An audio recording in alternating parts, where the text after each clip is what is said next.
name me a better duo than Josh Williams at a tactics board. I will wait, and we are going to get stuck into this now. I'm John Gibbons, going to be trying my best to keep up with Josh's massive brain, but we are going to be talking about the fullbacks on this one. This is part 3 of a little mini-series where we talk about challenges, opportunities, let's call them opportunities that are available for the new manager in terms of the new players that we've got, and maybe little tinkers to the system that will need to be involved. So we've done the forward players, we've done vets, but now we're going to talk a little bit about the fullbacks, because it's interesting so far mainly because of injuries to both Frimpong and Bradley. We haven't seen the 2 new flying fullbacks in tandem too much yet at the moment, but the fact that Slot starts them in that very first game shows that his intention, is to go with them. Maybe not quite more often than not, but certainly, when he can. And so, how different are they to what we've got, and how much will people have to adjust around them? They're very different, yeah. And I don't think it's that much of a coincidence, that since we stopped using both in the Burnley game and the Arsenal game, we've looked more defensively sound with a bit more of a Trent type fullback on the right side and Szoboszlai. I think the danger that you've got with players like this is he wants to be there and he wants to be there based on what he did at the previous clubs. That was Frimpong and that was Kerkez for Bournemouth as well. Both final third weapons if you want. Yeah.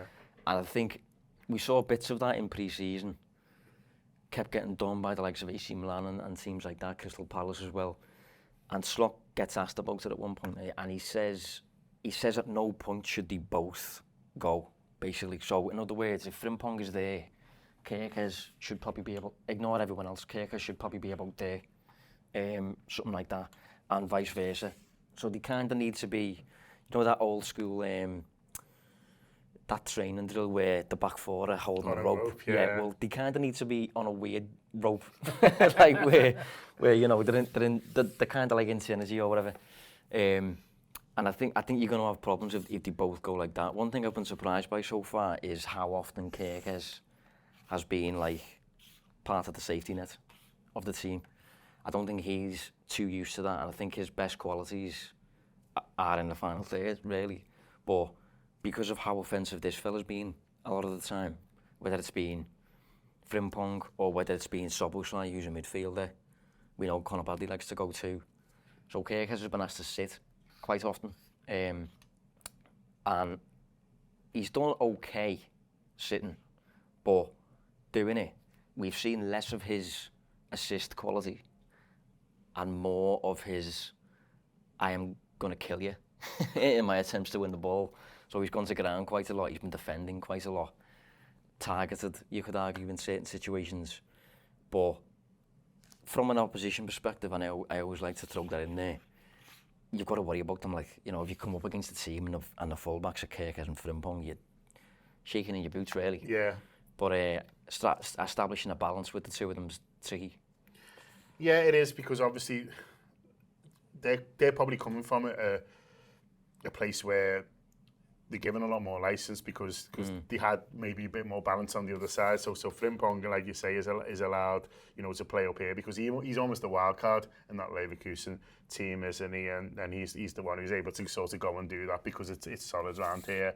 Kerkez was one of the stars of that Bournemouth team. Obviously, they had a lot of stars, but he's the one who gets in Premier League team of the year and stuff like that. So he's almost like a wild card in there. Whereas now it is the two of them. They just need to be a bit more aware of each other, I guess, and aware also of the fact that we want to get these guys on the ball as well. We don't want to set up a midfield necessarily that's going to be like this all the time. Because, you think, well, McAllister, you want him up here if you can. Yeah, well, the thing is as well, going back to the Vert show that we recorded, I've already said that Vert roams quite a lot compared to Szoboszlai. So if you've got both of them going like that, and you've got Vert, over there somewhere or whatever, you know what I mean? That's a bit of an issue. So this is what happens when you have 4 new starters in an 11. You have to deal with these teething issues. And Liverpool, I think that the classic line is fixing the plane while it's flying. And Liverpool are doing that, and they're doing it extremely well, by the way, because they've won every game so far at the time we're recording today. It's just maintaining that and making sure that you're still progressing tactically while winning games. But on this side as well, another thing with Frimpong, a few people have touched on this, I think Gallagher's mentioned this on Monday Night Football, is like when you are attacking, when Salah's got the ball or whatever, Trent would always stay there and he would be a threat from there, but he would also be cover from there as well. I think with Frimpong and Kerkez, probably more so than Robertson, they both want to overlap and they both want to underlap. That's good against a low block that isn't going to move. And as we're recording now, Liverpool have just had Burnley, they've got Atletico Madrid next, and they've got Everton after that. So you're getting a week of that. But again, going back to it, if you lose the ball, then there's no one there anymore. So you can get attacked down that side, and so it's about trade-offs. I think the part of the problem signing a team of forwards, a team of attacking players, is getting them all to realise that on the defensive end, you have to be a collective that extinguishes the fires. Because if you all just do what you want to do, then literally everyone's up here and Virgil's here, like that meme where the fella's just holding the sword, getting like people running towards him. Like, so you need to have that balance.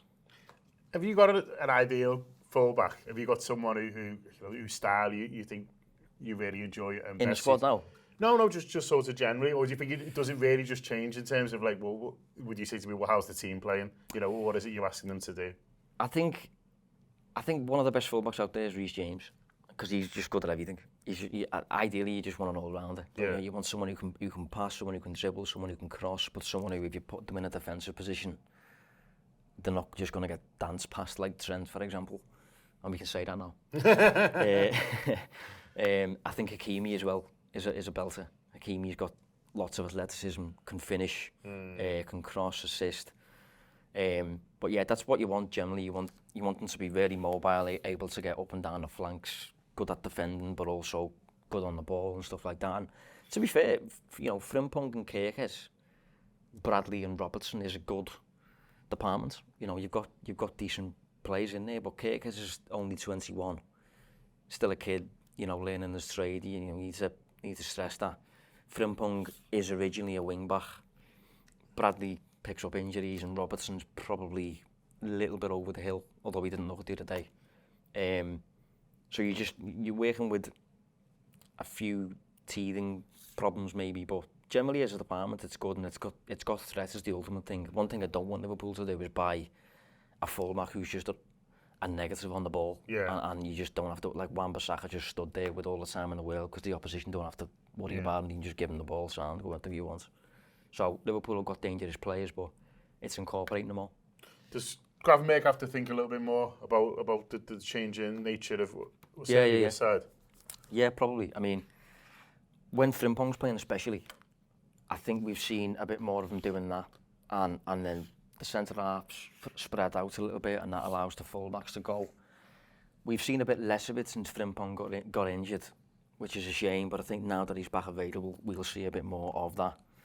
And at times as well, I think we saw when Robertson came on the weekend, we saw him kind of going like really high, and McAllister covering for him, which I thought was interesting. So there's opportunities to do that as well, like lots of rotation in there, and Gravenberch could probably do, you know, bits of that. But you just need to make sure the midfield's taken care of as well. Yeah, lots of options.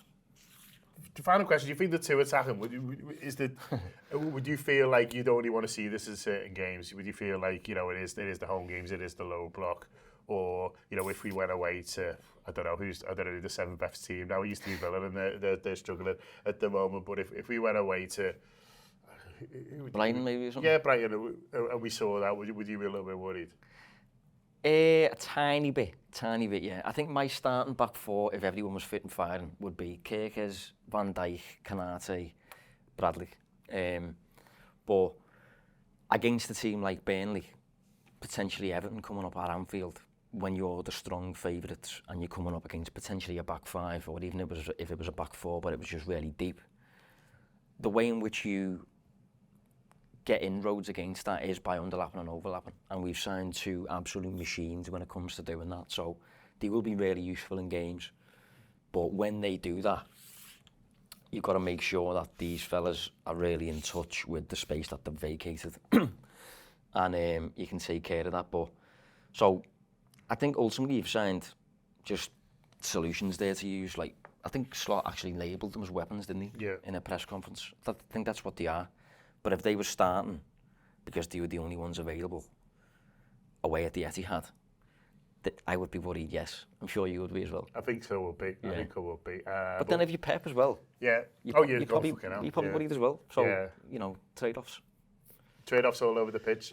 Huge thanks to Josh for running through these. As I said, it's a series of 3, so go and check out the others if you haven't already. They're all available on YouTube or on the app. Whenever you're watching this, basically you'll find them. But thanks a lot to Josh and to Paddy for filming. Hope there is.